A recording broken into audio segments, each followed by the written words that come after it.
What's good, everyone? It's Mikey T, the movie star. I'm back with another exclusive. Today, we're going to dip back into the G Unit files, everyone, because something has really been, it's been triggered. It's been triggered, and that's what I want to talk about. It's the beef between Bang'em Smurf and 50 Cent.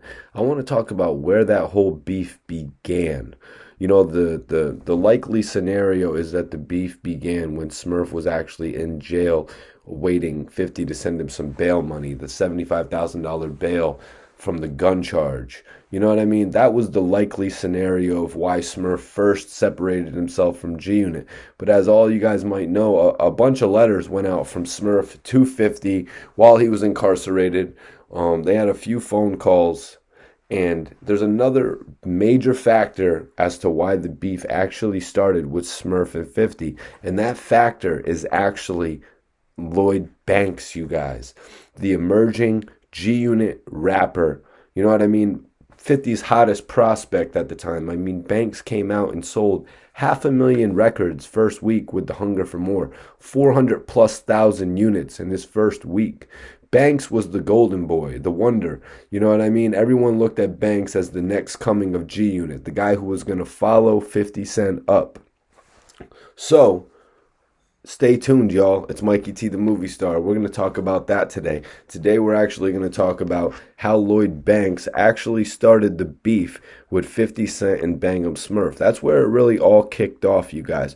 But it's your boy Mikey T, the movie star. I'm here giving you those consistent exclusives on a daily basis. Everyone that's watching this video, I want you guys to follow me on Instagram at Mikey T _ the movie star. I'm going to leave it right here so y'all can see it. There's going to be a link in the description so you can just click on it. Everyone who follows me based on this video, I am going to give you guys the immediate follow back. You guys can hit me up if you want to come on the channel, and you know what I mean, if you want to do a commentary with me, or if you want to do an exclusive interview, or if you have a friend or label, if you have a record label and you want to come and promote it on this channel, I'm definitely down for all that, you guys. And I want everyone to tap in with Ruddy from Youngstown, Ohio. That's right. Before we get into this video, I want everyone to tap in with Ruddy because he has a new music video called Never Happy that's actually dropping in 2 days, October 24th, y'all. To give you a little background on Ruddy, he's from Youngstown, Ohio. He's been rapping seriously since he was 17 years old, and he is the CEO of We Good, We Straight Entertainment, and that's been established since 2007. He dropped his first project in iTunes last year titled Everybody Loves Money. A little bit more deeper into the background of Ruddy, guys, he actually did a 6-year bid for involuntary manslaughter from 2010 to 2016. That's why he's really just getting onto the scene right now, you guys. So I know you guys might want to hear a little bit more about that, so I'm going to tell you all to follow Ruddy. Stay tuned for his music video, Never Happy. That's actually dropping on October 24th. Major joint right there. Major salute to Ruddy. The exclusive of the day is actually pertaining to Bang'em Smurf, Lloyd Banks, and 50 Cent, though. You know, the speculation of what started the beef between 50 and Smurf has been out there for a number of years. You know what I mean? A lot of the interviews that Smurf has done detail the fact that he never received his portion of the money from the company that they had when they had the company Hollow Point Entertainment together and they did the album Guess Who's Back. He never received his portion of the money. He eventually signed off of that company, you know what I mean? And 50 didn't even give his own money to bail him out. So that is the number one source of what the people say the beef is. But at this point in time, no bad words had got from Smurf to 50 Cent. You know what I mean? At this point in time, it was Smurf hitting 50 Cent up and being like, yo, what's good? Or sending him a letter or asking him for bail. At this point, there was no bad words mentioned between the two groups. So this is something like, let's follow the timeline correctly, guys. That's why I wanted to jump on and actually do this exclusive. Bang'em Smurf, when he got home, he tried to make contact with 50 Cent. He tried to make contact with G Unit once he got home. Again, the beef wasn't on once Smurf came home from that charge where he was sitting up, and they ended up having to put his mom's crib, and then several of his homies put together cash to get Smurf out. 50's money wasn't used to assist Smurf in getting his bail. So Smurf gets out of jail, right? And he still went to go work with 50 Cent. He went to go find 50. Smurf placed a very specific call. Smurf placed a call to Lloyd Banks. And this is one of the most crazy calls that you're going to hear about. Maybe you've already heard about this, maybe you have not heard about it, but this is the call that I think actually broke it broke the camel's back. This is the call that actually ended Bang'em Smurf's relationship with G Unit, to be 100% honest with you guys. Smurf called up Lloyd Banks, and he wanted to get at 50. Excuse me, guys. Smurf called Banks up and he wanted to get at 50. He's like, yo, what's good? Why isn't anybody picking up my calls? Why am I not hearing back from anybody? Banks apologized to Smurf. Banks actually apologized to Smurf and told him, Smurf, I'm sorry. 50 has told everybody from G Unit, excuse me, I'm sorry, Smurf. 50 has told everybody from G Unit that we have to cut off connection with you. We can't send you any money. We can't call you. We can't invite you anywhere. Banks broke it down to Smurf that they had to disassociate themselves from him. The whole camp had to disassociate themselves from Bang'em Smurf at this point, you guys. And Banks, it was Banks, the lead artist from G Unit, who actually had to break that down for him. So what did Smurf do? How did Smurf reply to this? Smurf replied like he always does. He replied with pure aggression, pure anger.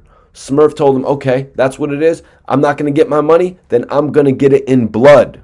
The next time I see you, Banks, I'm going to rob you. And if Lloyd Banks wants to come on my channel and address this whole situation, I would be more than happy to have Banks on the channel to address this, because a lot of people in the comments are saying, Mikey T, the Lloyd Banks interview is overdue. And you know what? As a show of respect to Banks, I had actually taken down a video when Banks had actually hit me up to take off a video from my page. And I showed Banks love in taking that video down. I said, Banks, I'm a real one. I'm not like the other bloggers out here. I'm not like these other bloggers. You hit me up personally, I'll take that video down. So Banks, it would be great if you came on this channel and gave the people what they needed. And that's that real Lloyd Banks interview. You know, I feel like, to be honest with you, if I would have done interviews with a lot of the G Unit guys, like Tony Ayo, for instance, his career would be in a whole nother position, just to be 100% real with you. Because the way that I could have detailed his rise in the game, it would have been off. We would have been off and running. Just like when Smurf and I were working and we had Dice pumping that MMG wave. We were on every single blog site. You know what I'm saying? But Smurf likes to use Dice as the scapegoat for why the MMG deal didn't work out. So just like this whole situation, Banks telling Smurf, we have to disassociate ourselves from you. We can't pick up the call every day for you every more, Smurf. We can't give you money, Smurf. You're not in G Unit, Smurf. And Smurf reacted in anger. Smurf reacted with violence. And guys, that's the true reason why Smurf's relationship with G Unit ended. It's because of that call that he placed to Lloyd Banks. Because after that call, the first call that Banks made was, Fifth, what's going on? Smurf is talking crazy. And from then, that's when the negative energy got out there, you guys. Smurf wasn't spewing none of that negative energy from the jails. Once they got the bond together, Smurf came back out on the street, tried to make his reconnection with G Unit, and that's where it really all started to go sour. When he started, because, you know, like, you can't expect to be yelling at somebody, threatening somebody, you know what I mean, sending them messages and not expect them to do anything. I totally respect what Banks did, calling 50 after that and letting him know, and then it was just all-out war. You know what I mean? 50 started talking down on Smurf on record from that point on. You know what I mean? And the war went on from there. You know what I mean? Smurf came back with domination, you know, and Smurf started doing what he did in New York, you know what I mean? Taking ground in New York. You know what I mean? Trying to chase G Unit out of New York like he could, throwing all of his barbecues, filming DVDs. He was even on Cocaine City at one point. You know, Smurf really started to establish a buzz in New York.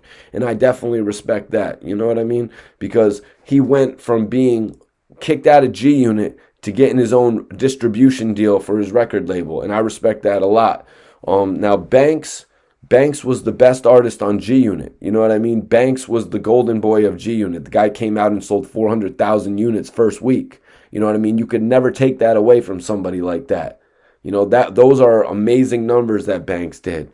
You know what I mean? I think Banks is one of the best entertainers that New York has ever seen, just to be 100% honest with you guys. But I just wanted to come on the channel today, and I wanted to clear up that whole situation that actually happened within G Unit. You know what I mean? Because Smurf was never talking negatively on G Unit while he was locked up.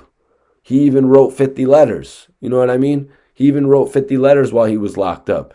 Once he got home and he started talking all that crazy talk that you think you can just hit somebody up on Facebook and send them messages, or MySpace back in the day, or a voicemail on the phone back in the day, those voicemails and those messages are going to travel, and it's going to end up kicking you in the ass. And that's what it did for Smurf, because he thinks he can get on the phone with a friend and talk all that trash, and the trash talk made it back to 50, and he was gone from that point on, guys. And I think I just cleared up a big rumor of why Smurf actually was taken out of G Unit right there. And that's what we do here on the channel, you guys. I clear up rumors. I come on here and I give you the best social hip-hop commentary that I can. It's Mikey T, the movie star. Everyone that's watching this video, I want you guys to follow me on the gram. Whoever follows me on the gram, I'm going to follow you back instantly. You know what I mean? It's no Hollywood type shit on my end. You know what I mean? It's all realness on this end. I support who follows me. I support who supports me. Guys, I want you to support a new magazine, a rising magazine, Oui Magazine. The Instagram link for them will be in the description. This is a physical print copy magazine. Everybody who wants more information on it, I want you all to tap in with them. Also, major shout out to Non-Stop Connections. Non-Stop Connections, this is a website that I'm locked in with right now, guys. This is for men in search of women for friendship and more. This is a pen pal correspondence website. I want everyone to tap in, mostly for the ladies. Welcome to Non-Stop Connections. It's the perfect place to meet not so perfect people with good hearts. Non-Stop Connections is a pen pal correspondence service that helps incarcerated men find positive people and new friends to communicate with while serving their debt to society. We are also actively involved in helping inmates find employment, positive programming, and housing when available in their area upon their release. It's a positive movement that I'm messing with, y'all. And I know a lot of people out there, you guys, you've been locked up in the past. You have a friend or a family member that's locked up. I think this is a good social media branch for them. I think this is a good brand of social media for the incarcerated. And that's why they've also got the magazine to go along with it. Oui Magazine. It shows you steps of what these men that have been incarcerated are doing to help themselves. Tap in with Oui Magazine while they're on the rise. You know what I mean? You could actually contact the owner right now at Oui Magazine and get in tune while the brand is young and growing. I implore all of you guys to do that right now. It's NonStopConnections.com. Everyone that is locked up, everyone that has a friend or a family member locked up. Hell, I know there's people watching this video that are locked up currently. Tap in with NonStopConnections.com. It's a social media branch for you. Oui Magazine is also available in all of the jails as well. So I want to see a lot of people tapping in with Oui Magazine. Show me that you followed them on the gram, you guys. Send me a DM like, yo, I followed Oui Magazine. Snapshot a picture of it. I'll show you love on that. You know what I mean? Let's keep the momentum going, you guys. Free ARAB, free Dark Low, free Skinny Me.